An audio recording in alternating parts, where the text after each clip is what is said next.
Oh, Pastor Tom, you're just the man I wanted to see. I wish I could share your enthusiasm. Yes, Fred, what can I help you with? I'll bet you had another one of your famous revelations. Well, actually, yes I did. You know those people, the ones who call themselves Spirit-filled Christians. You're speaking of the Toronto blessing and the like? Yes, can you believe that? I mean, they say they are being influenced by the Holy Spirit. But there's nowhere in the Bible where it says the fruit of the Spirit is falling over backward or laughing hysterically, or growling like a lion, or... Fred, is this conversation leading somewhere? Yes. I have a solution to the problem. I'm sure you do. Yes, you know, the last time this Holy Spirit business happened. Some of the Spirit-filled crowd said that you're not even saved unless you speak in tongues. You know, this whole thing could have been avoided if we just didn't talk about the Holy Spirit at all. You think so? I know so. The Holy Spirit is more trouble than he's worth. I agree. You do? Yes. I think we should completely ignore all the books of the Bible that even mention the Holy Spirit. Gee, I thought I'd have a hard time trying to talk you into it.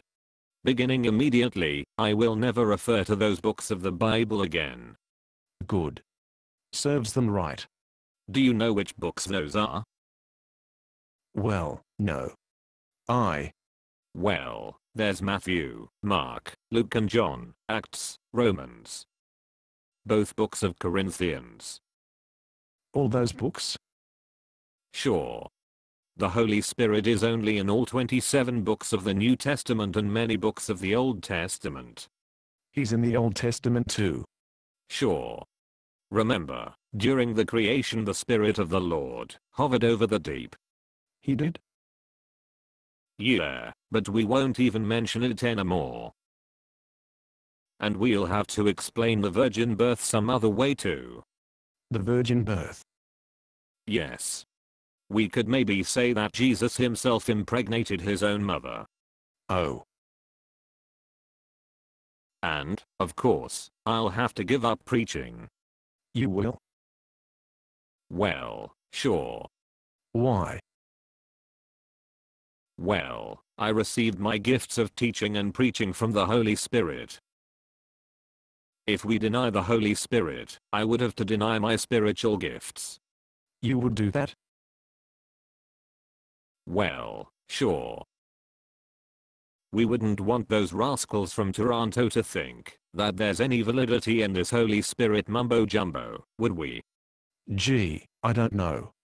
Fred, I can't thank you enough for bringing this to my attention when you did. Your timing couldn't have been better. It couldn't? No. I was just preparing a sermon on Matthew 12:32. Matthew 12:32. I don't recall. I was just reading it when you stopped me just in the nick of time. Where? It says, anyone who speaks against the Holy Spirit will not be forgiven, either in this age or in the age to come. Wait a minute, Pastor Tom. Maybe we're going just a little overboard here. How would you know that, Fred? Could it be you have the gift of discernment? The gift of discernment? No, I doubt it. That would be a gift of the Holy Spirit. We don't believe in the Holy Spirit anymore. Pastor Tom, have you been making fun of me? Oh, no, Fred.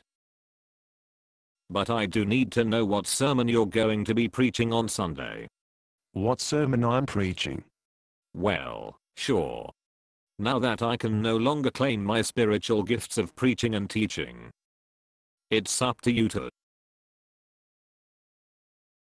Oh, no you don't. You're not getting me up here. Fred, come back. Now that the Holy Spirit is gone, I need you. Based on a play by Bob Snook. Conditions for use: do not sell any part of this script, even if you rewrite it. Pay no royalties, even if you make money from performances. You may reproduce and distribute this script freely, but all copies must contain this copyright statement.